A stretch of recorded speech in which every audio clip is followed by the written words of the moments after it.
Bayern Munich aussi qui est en difficulté. C'est peut-être des équipes qui vont finir entre 7e et 14e. Il y a des équipes qui vont devoir passer par les barrages. Donc, même si vous finissez haut, vous n'avez pas la garantie de jouer contre une petite équipe. Mais c'est des probabilités, c'est mathématique. Si vous finissez plus haut, vous allez affronter un adversaire qui, en tout cas, fait une moins bonne campagne de Ligue des Champions que vous. C'est pour ça que c'est important de prendre tous les points possibles contre les équipes comme ça. Au-delà de ça, les 3 points, d'accord. La victoire, d'accord. C'est important le goal average. Dans ce format-là de Ligue des Champions, ça peut se jouer à un but mis, à 2 buts marqués, à une différence de but, à un goal average. Ça peut vous changer votre adversaire pour les huitièmes de finale. Donc c'est important de gagner avec la manière et en plus en mettant beaucoup de buts, histoire de prendre un peu de marge sur les autres en cas d'égalité à la fin pour finir justement devant. Ce que j'attends du Barça aussi, c'est de la constance dans le match. Je sais, j'exagère peut-être un peu, je suis bien exigeant maintenant avec ce Barça parce qu'on se régale devant les matchs, mais je pense que les matchs durent 90 minutes et pour Hansi Flick aussi, il l'a dit en conférence de presse, j'ai vraiment envie de voir un Barça motivé du début à la fin du match. Il peut y avoir que 2 ou 3-0 à la fin si tu as des occasions ratées, si le gardien en face fait des parades, mais je pense qu'on ne peut pas s'habituer à voir 30 minutes de jeu, 2-3-0 et ensuite c'est le relâchement total qui met en plus en péril le résultat. Je vous l'ai dit, comme lors du dernier match contre l'Espagnol Barcelone. 3-1, on commençait à se dire attention, ça commence à être chaud. Bon, il y avait beaucoup de marge, je vous l'accorde, mais j'ai envie de voir un Barça justement attaquer du début à la fin du match contre cette équipe qui est relativement faible, il faut l'avouer. Mon pronostic avant de donner mon 11 idéal, est-ce qu'il faut faire des rotations? Oui, non. Alors la cote du Barça est basse. La cote du Barça est basse, ça se passe avec une IB, je vous ai dit, semaine Ligue des Champions égale double bonus. Profitez-en avec le lien qui est dans la description. La cote du Barça est basse, donc j'irai sur les buteurs. Moi, j'irai sur les buteurs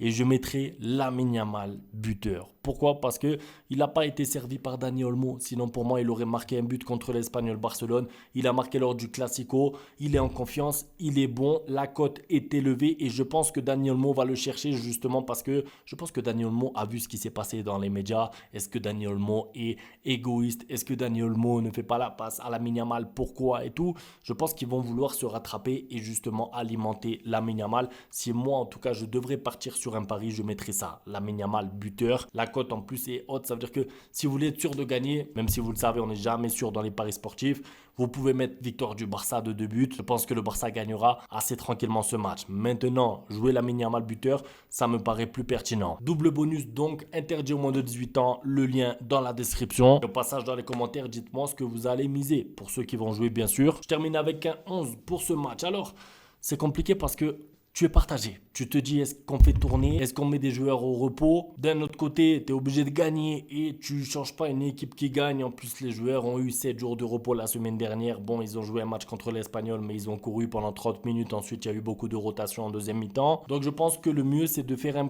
petit combiné des deux, c'est-à-dire un 11 type avec un ou deux changements. N'hésitez pas à me dire si vous êtes d'accord avec moi dans les commentaires. Donc, Peña au goal. Malheureusement pour Chesney, il n'aura pas encore sa place. Peña fait le travail. À droite, retour de Koundé dans le 11 qui, vous le savez, s'est reposé contre l'Espagnol Barcelone. Une charnière classique Inigo Martinez avec Koubarsi. Si jamais tu gagnes le match assez facilement à la 55e, tu peux faire tourner. À gauche, Hector Fort, Baldé au repos. Je pense que c'est important. Moi, j'avais demandé Baldé au repos lors du match dernier. Finalement, Hansi Flick a mis Koundé au repos. Je pense que alterner de temps en temps au repos Koundé, de temps en temps Baldé, ça me paraît pertinent. En plus, Hector Fort peut jouer à droite ou à gauche. Milieu de terrain, et c'est là où on se pose un peu des questions. C'est là où on se dit, on met qui, on fait quoi? Moi, j'aimerais voir un duo Casado-De Jong. Pas parce que Pedri ne mérite pas de jouer, mais parce que Pedri est trop fort, il est trop important et je pense qu'il faut lui donner un peu de repos. Parce que Pedri, il est sorti à la 84e lors du dernier match contre l'Espagnol Barcelone. Casado, il est sorti, je crois que c'était la 60e minute. Il y a de la marge avec Casado en attendant que Gavi soit prêt pour être titulaire. De Jong, c'est pareil. Bon, De Jong, j'ai pas aimé sa rentrée contre l'Espagnol Barcelone,